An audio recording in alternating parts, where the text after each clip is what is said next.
अब हम लोग देखेंगे जावा में सीरीज की प्रोग्रामिंग कैसे की जाती है ना।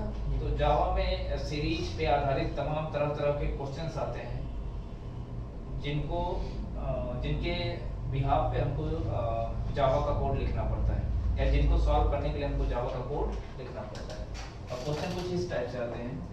क्वेश्चन पूछ लेगा write a program to find out the sum of following series।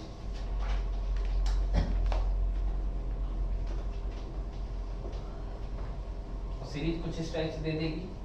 सुनिए ध्यान से, इसे पहला क्वेश्चन है 2 + 4 + 6 + 8 ++ ऐसे इस टाइप की सीरीज दे देगी और आपसे कहेगा कि आप n टर्म तक का सम निकालिए।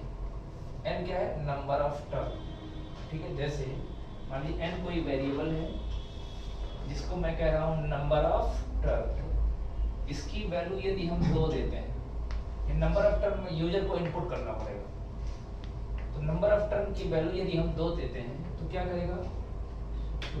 सीरीज के 2 टर्म की वैल्यू का सम निकाल के हमको दे देगा। यही आना चाहिए।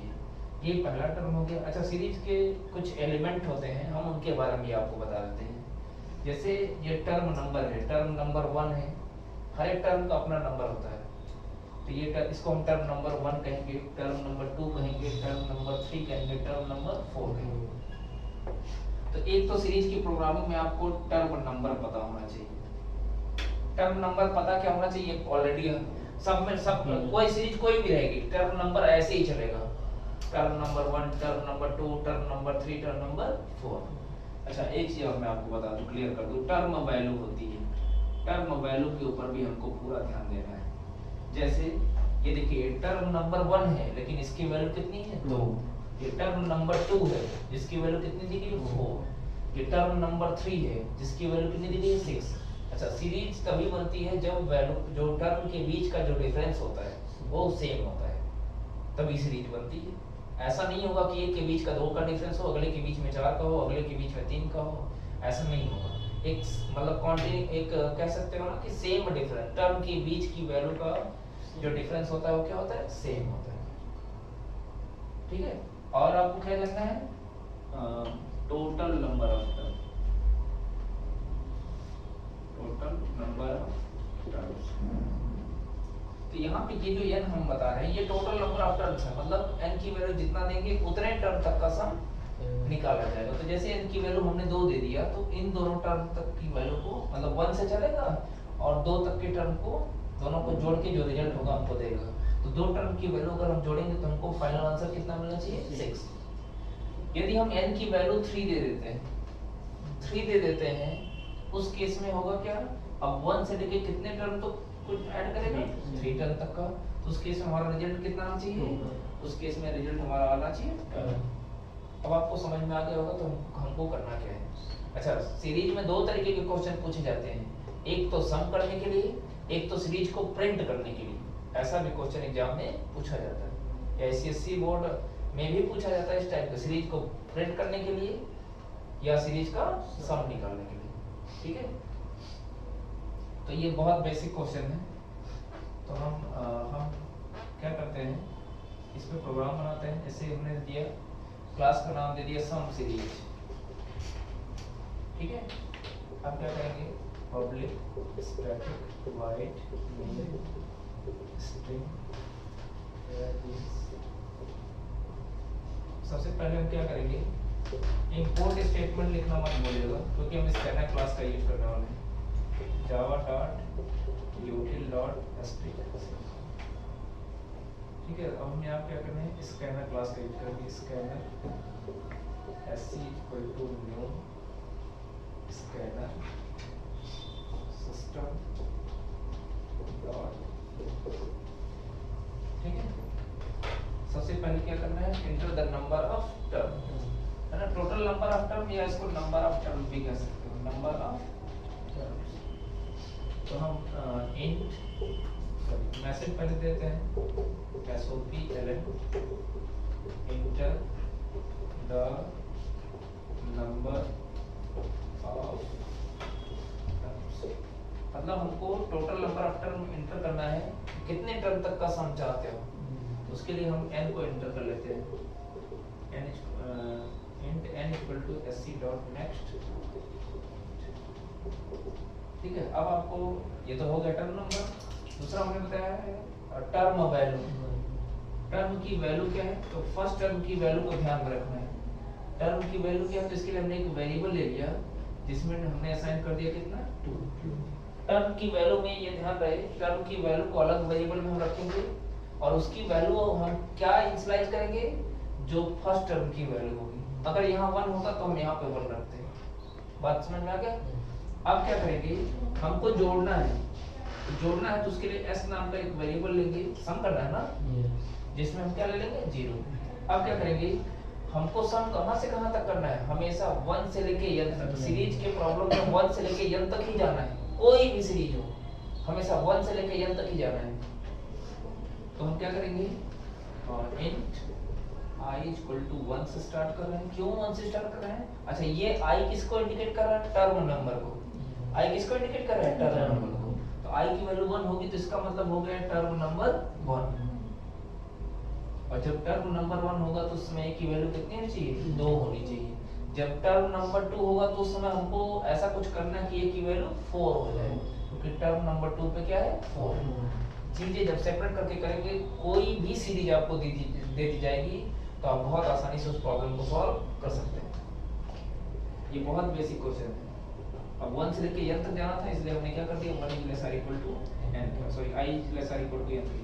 अच्छा देखिए I प्लस प्लस क्यों कर रहे हैं, क्योंकि कभी भी सम जब निकाला जाता है ना, तो कभी भी ऐसा नहीं बीच के किसी टर्म को छोड़ा नहीं जाता है। जैसे अगर हमने n की वैल्यू 3 दे दिया तो ऐसा नहीं होगा कि पहले टर्म को जोड़ेगा और उसके बाद जंप करके तीसरे पे आएगा, सबको जोड़ना है।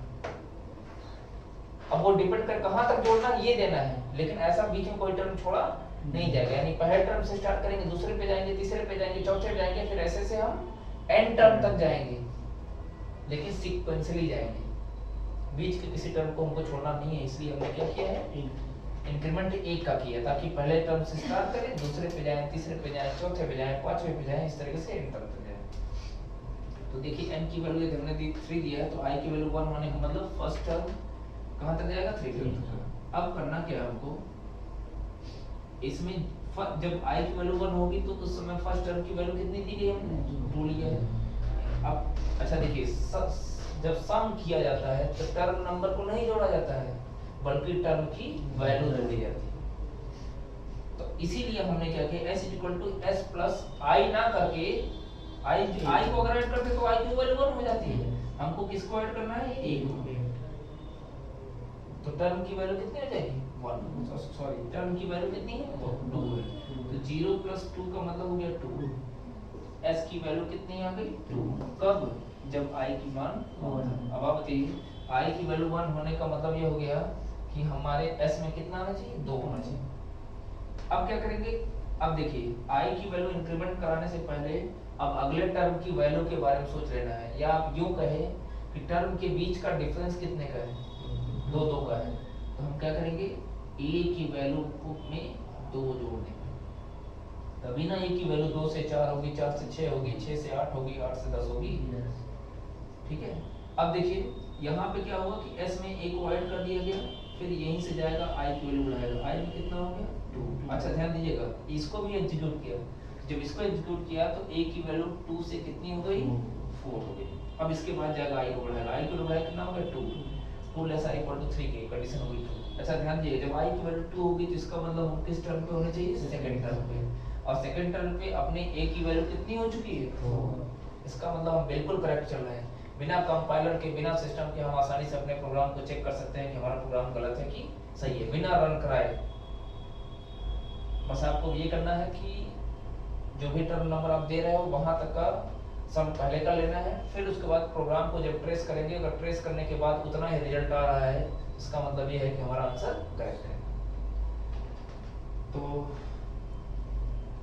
कंडीशन 2 होगी, तो s प्लस 2 a, s का मान कितना है 2 और a की वैल्यू कितनी है 4, 2 प्लस 4 कितना हो गया 6, यानी जब i की वैल्यू 2 होगी तो उस समय s में कितना आ जाएगा 6। अब आप बताइए दो टर्म की वैल्यू को जोड़ने के बाद 6 होना चाहिए कि नहीं होना चाहिए। फिर a की वैल्यू बढ़ाएंगे कितना हो गया 4 सॉरी 6 हो गया 4 + 2 कितना हो जाएगा 6।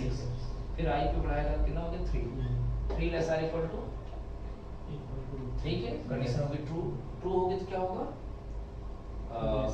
यहाँ पे आएगा s में कितना है 6 प्लस 6 कितना हो गया 12। फिर a की वैल्यू बढ़ाएगा ध्यान दीजिएगा जब i की वैल्यू 3 हो गया तो s की वैल्यू कितनी आनी चाहिए 12।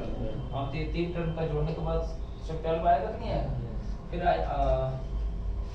a की वैल्यू बढ़ाएगा 6 + 2 कितना हो गया 8 हो गया तो i की वैल्यू बढ़ाएंगे कितना हो गया 4 जैसे 4 होगा कंडीशन होगी फॉल्स। हम क्या करेंगे SOP LN कंडीशन फॉल्स होगी 12 पे क्लिक करेंगे सम ऑफ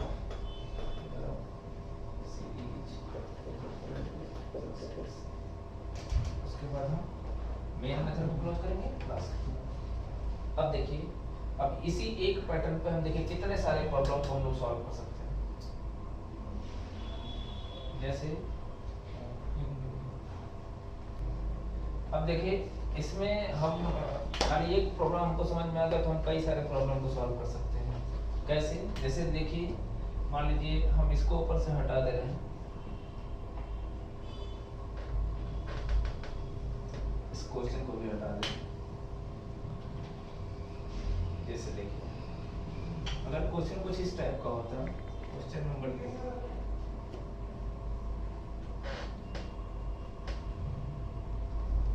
देखिए अगर यही क्वेश्चन कुछ इस टाइप से होता 1 + 3 + 5 + 7 + 9। अब इस केस में देखिए टर्म नंबर हमारा वैसे ही रहेगा 1 2 3 4 यानी यहाँ पे i की वैल्यू में कोई चेंज करने यहाँ इस लूप में ये ध्यान दीजिएगा इस लूप में कभी भी किसी सीरीज में कोई चेंज करने की जरूरत नहीं है। बस देखिए यहाँ वैल्यू किससे स्टार्ट हो गई है 1 से a की वैल्यू 2 के बजाय हम क्या कर देंगे डिफरेंस कितने का है 2 का कोई दिक्कत नहीं यहाँ तो ऐसे बाकी कहीं पे भी कोई चेंज करने की जरूरत नहीं है। अगर यही क्वेश्चन कुछ इस टाइप से होता 1 + 2 + 3 + 4 + 5 तब उस केस में क्या करते अब a की वैल्यू 1 से स्टार्ट करते और जो टर्म के बीच का डिफरेंस है क्या कर देते a = a + 1 कर लेंगे कि नहीं कर लेंगे। हम कुछ और प्रॉब्लम को सॉल्व लिख दे रहे हैं। जैसे मान लीजिए अगर यही प्रॉब्लम हो जाता 1/1 + 1/3 + 1/5 + 1/7 + 1/ या इसी में कर देते हैं चलिए ठीक 1/9 ऐसा हो जाता तो हम क्या करते a की वैल्यू 1 रख लेते और यहाँ जोड़ते टाइम हमको ध्यान देना है कि ऊपर की वैल्यू देखिए जो न्यूमरेटर है मतलब जो अंश है वो कांस्टेंट है तो उसको एज इट इज हम रख लेते और अपान क्या है एक कर देते एक नीचे चेंज हो रहा है लेकिन ध्यान रहे 1/3 का मतलब 0 हो जाएगा 0 नहीं होने देना है। तो आप एक काम करना 1.0 कर देना तो अगर एक भी फ्लोट डबल में हो गया ना तो दूसरे को डबल में वो कन्वर्ट कर देगा। और यस को हम किस टाइप से डिफाइन करेंगे डबल टाइप्स। हाँ अगर दोनों वेरिएबल होता ऊपर भी वेरिएबल होता नीचे भी वेरिएबल होता तब आप ब्रैकेट में डबल करके टाइप कास्टिंग आपको जैसे अगर a/b होता और a और b दोनों क्या होता है इंटीजर होता तो उस केस में हम ब्रैकेट में करके डबल में कन्वर्ट करके आसानी से सॉल्व कर सकते थे। कोई क्वेश्चन होता अगर यही 1/2 होता 1/4 होता 1/6 होता तो बस हम यहाँ पे क्या करते a की वैल्यू 2 रखते बाकी सब ऐसे रहेगा। इन सारे प्रॉब्लम को हम आसानी से सॉल्व कर सकते हैं कई सारे प्रॉब्लम को सॉल्व कर सकते हैं। ठीक है कुछ और भी प्रॉब्लम हम बताएंगे।